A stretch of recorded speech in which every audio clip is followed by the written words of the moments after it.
Hello student, कैसे हैं आप लोग।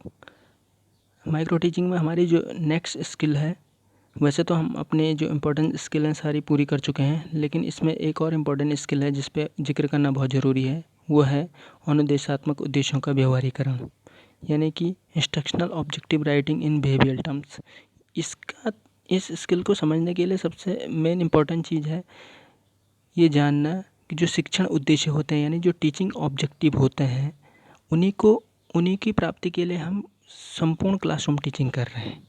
और उन उद्देश्यों को यदि हम व्यवहारिक रूप में नहीं लिख पाएंगे तो हम उनको प्राप्त कर भी नहीं सकते हैं, यानी उनका प्राप्त होना भी मुश्किल हो जाता है।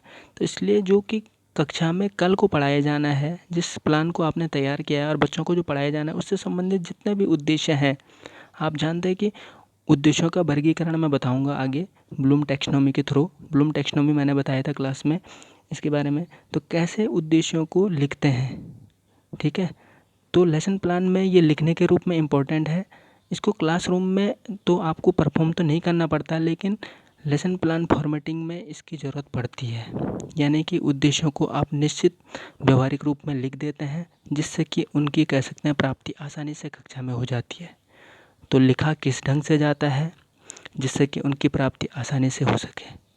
और सही मायनों में बात करें तो टीचिंग ऑब्जेक्टिव की बात करें तो ये हुए ऑब्जेक्टिव होते हैं जिनकी जो प्राप्ति होती है वो क्लासरूम में ही हो जाती है, इसलिए इनको विशिष्ट उद्देश्य भी कहते हैं।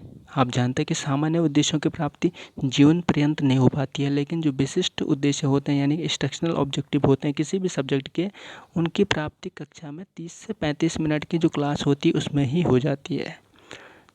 तो आगे बढ़ते हैं, ध्यान से देखते रहिए। तो इसमें ध्यान से देखिए आप, अनुदेशात्मक उद्देश्य होते क्या हैं।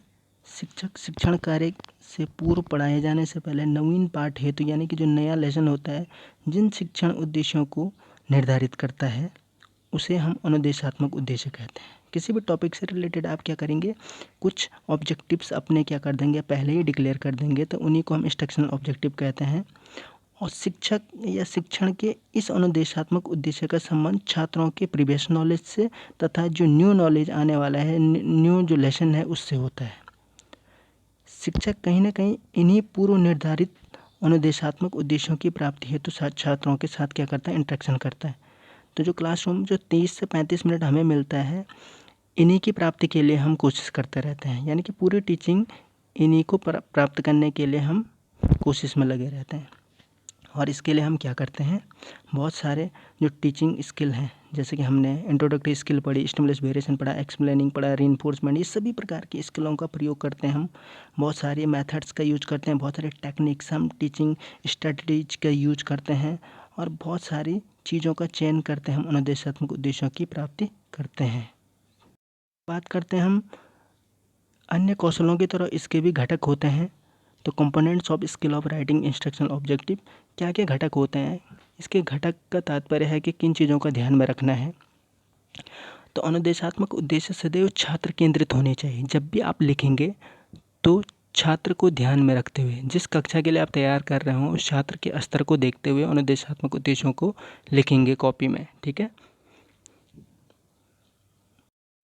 दूसरी बात करूँ मैं तो उद्देश्यों को छात्र व्यवहार परक होना चाहिए, यानी कि instructional objective should be defined as a behavioural terms, यानी व्यवहारिक होना चाहिए कुल मिला के, टिपिकल नहीं होने चाहिए, वो आसानी से प्राप्त करने योग्य होने चाहिए, तो व्यवहारिक होने चाहिए वो।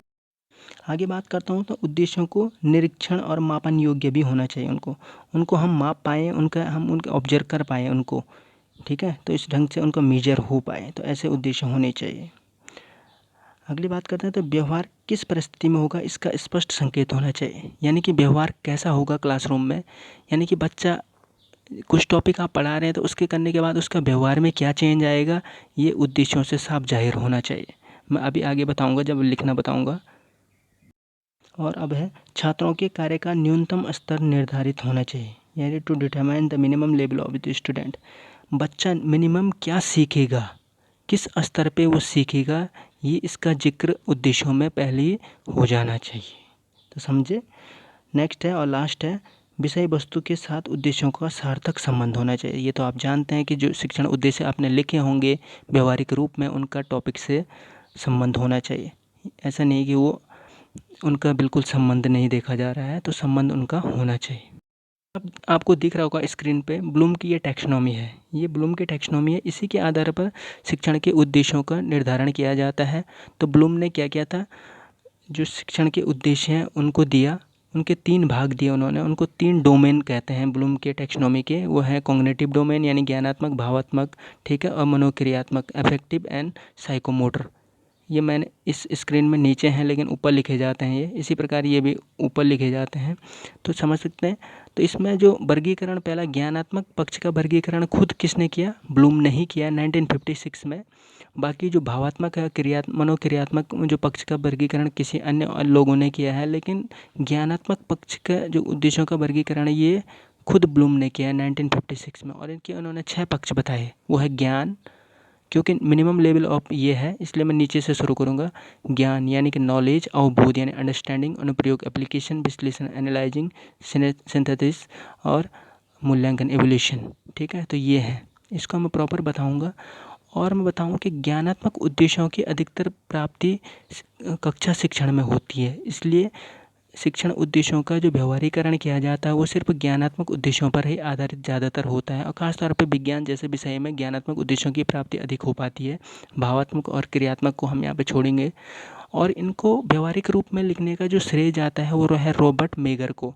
तो रॉबर्ट मेगर ने इसको ज्ञानात्मक और भावात्मक पक्ष को व्यवहारिक रूप में लिखने का कार्य किया, और मनोक्रियात्मक को लिखा रॉबर्ट मिलर ने। तो रॉबर्ट मेगर के भी सिर्फ हम ज्ञानात्मक पक्ष को व्यावहारिक रूप में लिखने के लिए उन्होंने एक्शन वर्ब दी है। अब मैं आपको एक्शन वर्ब बताने वाला हूँ। देखिए आप स्क्रीन पे एक्शन वर्ब, तो ये वो एक्शन वर्ब है, आप देख सकते हैं, यानी कि रिमेंबरिंग, अंडरस्टैंडिंग, अप्लाइंग, एनालाइजिंग, एवल्यूएटिंग और क्रिएटिंग। बेसिकली ये ब्लूम की रिवाइज टेक्सोनॉमी पर आधारित है। रिमेंबरिंग को आप यहाँ पे मेरे पास था नहीं इसलिए मैंने कह सकते हैं ये रिमेंबरिंग वही है जो कि वहाँ पे नॉलेज है, ज्ञान, ठीक है। अंडरस्टैंडिंग जो बोध है सेम है, अप्लाई एप्लीकेशन, एनालाइजिंग जो कि विश्लेषण है, एवल्यूएटिंग यहाँ पे थोड़ा ये चेंज हो चुका है। तो मैं बात करूँगा, आप देख सकते हैं इसके लिए एक्शन वर्ब के लिए आप गूगल में सर्च कीजिए या बुक्स में भी देखिए, एक्शन वर्ब लिखिए ब्लूम टैक्सोनॉमी की ज्ञानात्मक पक्ष की। उन एक्शन वर्ब को आपको याद भी रखना है, और आप चाहें तो उनको आपने अपने सामने एक लिस्ट बना के रखिए जब उद्देश्यों का आप निर्धारण करते रहते हैं। किसी भी टॉपिक का आप जब लिखते हैं उद्देश्यों को व्यवहारिक रूप में, तो उन एक्शन वर्ब को ध्यान में रखते हुए ही लिखा जाता है। तो मैं बताऊँगा किस प्रकार, एक टॉपिक लूँगा मैं आज और उस पर बात करेंगे किस प्रकार उद्देश्यों को लिखना है व्यवहारिक रूप में और कौन सी भाषा होनी चाहिए। तो उससे पहले मैं थोड़ा बात कर लेता हूँ ब्लूम की टैक्सोनॉमी और रिवाइज टैक्सोनॉमी पे। तो ये है आपके सामने, ये देखिए जो 1956 वाली है ये है ब्लूम की टैक्सोनॉमी, और ये है ब्लूम की रिवाइज टैक्सोनॉमी। दरअसल 1956 में ब्लूम ने जो 6 भागों में इसको बांटा था अपने ज्ञानात्मक पक्ष को, नॉलेज, कॉम्प्रहेंसिव, बोध, एप्लीकेशन, एनालाइजिंग, सिंथेसिस और एवोल्यूशन। तो इसी प्रकार देखिए इसको एंडरसन और करथवाल ने 2001 में इसको रिवाइज कर दिया है।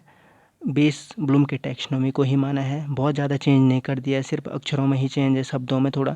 नॉलेज को रिमेंबरिंग कर दिया है, कॉम्प्रहेंशन को अंडरस्टैंडिंग कह दिया है, एप्लीकेशन को अप्लाइंग कह दिया, एनालाइज को एनालाइजिंग कह दिया, सिंथेसिस को एवल्यूएटिंग कह दिया और एवोल्यूशन को क्रिएटिंग कह दिया। यहाँ पे थोड़ा चेंज देखेंगे आप पाँचवें और छठवें में, जहाँ पे कि क्या कह सकते हैं हम, एनालाइज को एनालाइजिंग ही रह दिया, और सिंथेसिस और एवोल्यूशन को मिला के एवोल्यूशन बना दिया है, और क्रिएट को अलग कर दिया, क्रिएटिंग। तो जो पहले 1956 में जो टैक्सोनॉमी थी वो नाउन बेस पर थी, और अब देखिए वर्ब फॉर्म में है, यानी कि पहले नॉलेज, अब रिमेंबरिंग, ठीक है। अब ये एक्शन पर आ गया है, यहाँ पे बच्चा एक्शन कर रहा है, यानी कि वर्ब फॉर्म में है, तो आप देख सकते हैं इसमें। तो ये थे जो फॉर्मेट टैक्सोनॉमी, और ये है न्यू रिवाइज टैक्सोनॉमी, ठीक है। अब देखिए जो बहुत इंपॉर्टेंट है, जो आपके काम का है, इंस्ट्रक्शनल ऑब्जेक्टिव यानी कि विशिष्ट उद्देश्य भी आप इसको कहते हैं, ठीक है। ये वो उद्देश्य हैं जिनकी पूर्ति कक्षा में ही हो जाती है। तो जो टॉपिक है कक्षा 8 के लिए है पोषक तत्व यानी कि न्यूट्रिशेंट जो होते हैं, ठीक है, और साइंस सब्जेक्ट के लिए है। ध्यान से देखिए सब लोग, अब क्लासरूम में मैंने एक दिन बताया था तो वहाँ पे थोड़ा मेरा प्लान कुछ और था, लेकिन मैं आज प्लान चेंज कर रहा हूँ बिल्कुल। क्योंकि सहूलियत की दृष्टि से हम इस बार ऐसा करने वाले हैं। आप देखिए, उस दिन मैंने बताया था कि ब्लूम की रिवाइज्ड टैक्सोनॉमी पर हम क्या करेंगे, अनुदेशात्मक उद्देश्यों को लिखेंगे। लेकिन मैंने सोचा कि उससे बेहतर मैं आपको कम से कम सरल से सरल ढंग से लिखाना सिखा दूं। तो इसके लिए मैंने क्या किया है, आप देख सकते हैं, ज्ञानात्मक उद्देश्य लिया है, दूसरा बोधात्मक उद्देश्य लिया है, प्रयोगात्मक उद्देश्य लिया और चौथा कौशलात्मक उद्देश्य लिया है। यानी कि नॉलेज, अंडरस्टैंडिंग, एप्लीकेशन और स्किल सिर्फ 4 है। देखिए, आप स्क्रीन में देखिए 4। इसमें दिख नहीं पा रहा होगा, स्क्रीन छोटी है, लेकिन मैं इसको आपको ग्रुप में भी भेज दूंगा, इसलिए आप स्क्रीनशॉट लेके जूम करके देख सकते हैं। पर ध्यान से देखिए, तो इसमें क्या कर दिया, आप याद कीजिए ब्लूम की कॉग्निटिव डोमेन को, जिसमें कि ज्ञान आता है, बोध आता है, प्रयोग आता है, विश्लेषण आता है, संश्लेषण आता है और मूल्यांकन आता है। तो हमने क्या कर दिया है, ज्ञान को ज्ञानात्मक उद्देश्य कह दिया, बोध को बोधात्मक उद्देश्य कह दिया है और प्रयोगात्मक उद्देश्य में हमने जोड़ दिया है प्रयोगात्मक और विश्लेषण को। ठीक है, तो जितने भी एक्शन वर्ब प्रयोगात्मक के होंगे, विश्लेषण के होंगे, उस आधार पर आप प्रयोगात्मक उद्देश्य में उनको लिख देंगे। और कौशलात्मक उद्देश्य यानी जो स्किल बेस्ड कर दिया, आप जानते हैं कि उसको हमने कर दिया संश्लेषण और मूल्यांकन। तो जो संश्लेषण और मूल्यांकन वाली क्या है, एक्शन वर्ब है, उनका प्रयोग करते हुए आप इसके तहत लिखेंगे। तो उम्मीद है आपको समझ में आ गया होगा। अब शुरू करते हैं कैसे लिखना है। लिखने का तरीका होता है इसमें, क्योंकि वर्ब फॉर्म में होना चाहिए, तो देखिए कैसे होता है। क्योंकि क्लासरूम में इन उद्देश्यों को हमने अचीव करना है, तो उस वे में कैसा लिखना है। पोषक तत्व टॉपिक है जब, यानी कि न्यूट्रिएंट जो हमारा टॉपिक है, तो उसको पहले नॉलेज बेस पे कैसे लिखें। तो इंग्लिश और हिंदी वालों दोनों के लिए मैंने लिखा है। तो नॉलेज ज्ञानात्मक उद्देश्य को, तो कम से कम आपको 2-2 उद्देश्य हर जगह लिखने हैं, कम से कम। ठीक है, कम से अधिक तो आप जितना लिखें 2, 3, 4, लेकिन कम से कम 2। और बहुत बार कौशलात्मक उद्देश्य में नहीं लिख पाते हैं, बहुत बार समझ में नहीं आता, तो वहाँ एक भी चल जाएगा, लेकिन कम से कम ज्ञानात्मक, बोधात्मक और प्रयोगात्मक में तो 2-2 होने ही चाहिए। तो देखिए शुरू करते हैं। पोषक तत्व कैसे लिखना है, छात्र पोषक तत्वों के बारे में जान सकेंगे। टॉपिक कोई भी हो सकता है, इसी प्रकार का आपको एक्शन वर्ब लेके, आप कह रहे होंगे एक्शन वर्ब कहाँ से आए। इसमें देखिए एक्शन वर्ब होता है। एक्शन वर्ब के लिए मैं अभी आपको बता दूँ, ये हैं एक्शन वर्ब। देखिए, नॉलेज के ये हैं, जिसको रिमेंबरिंग भी बोलते हैं, अंडरस्टैंडिंग के ये हैं, अप्लाइंग के ये हैं, एनालाइजिंग के, इवैल्यूएटिंग के, क्रिएटिंग के ये, तो यही हैं लगभग। लेकिन ये रिवाइज टैक्सोनॉमी के, तो आप ओल्ड वाले टैक्सोनॉमी का देखिए और इंटरनेट पर आप देखिए एक्शन वर्ब को, बुक्स में भी हैं।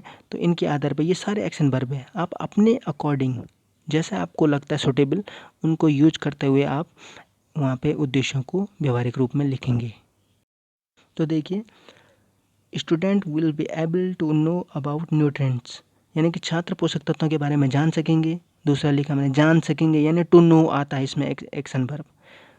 नॉलेज में टू नो वैसे आता है, पहचान आइडेंटिफाई आता है, रिकॉल करना आता है, डिफाइन करना आता है। तो छात्र विभिन्न प्रकार के पोषक तत्वों की पहचान कर सकेंगे। Student will be able to identify variety of nutrient. ठीक है, बोधात्मक में वैसे आ जाइए, छात्र पोषक तत्वों के लाभ को समझ सकेंगे। पोषक तत्वों से संबंधित लाभ को वो समझ सकते हैं। Student will be able to understanding the benefit of nutrients. दूसरा है, छात्र विभिन्न प्रकार के पोषक तत्वों की व्याख्या एक्सप्लेन करना आता है इसमें। ठीक, student will be able to explain the variety of nutrients.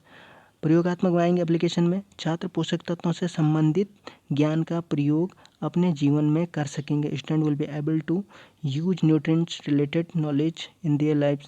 तो समझ सकते हैं आप। लिखने का तरीका देखिए, student will be able to, यानी कि फ्यूचर टेंस में हमने लिखा है, आगे कर सकेंगे वो, ये उम्मीद जता रखी है कि वो कर सकेंगे और कोशिश की जानी कि वो क्लासरूम में उस चीज़ को अचीव कर पाए। ठीक है, इसी लैंग्वेज में लिखा जाएगा, आप कुछ और अपनी तरफ से नहीं जोड़ेंगे, ऐसे ही लिखेंगे, कर सकेंगे फ्यूचर टेंस में।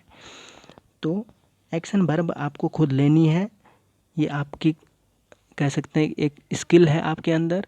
हर पीपल टीचर में अलग होगी, वो किस प्रकार से एक्शन वर्ब को इसको बिहेवियर टर्म्स में लिख सकता है। ये एक प्रकार के बिहेवियर टर्म्स हैं। तो कौशलात्मक उद्देश्यों में देखिए आप, छात्र पोषक तत्वों से होने वाले लाभ को भविष्य में सत्यापित कर सकेंगे, क्योंकि सत्यापित करना आता है, टू वेरीफाई आता है।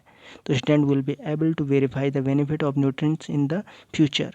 छात्र विभिन्न प्रकार के पोषक तत्वों के संबंध में निर्णय ले सकेंगे। Student will be able to the take decision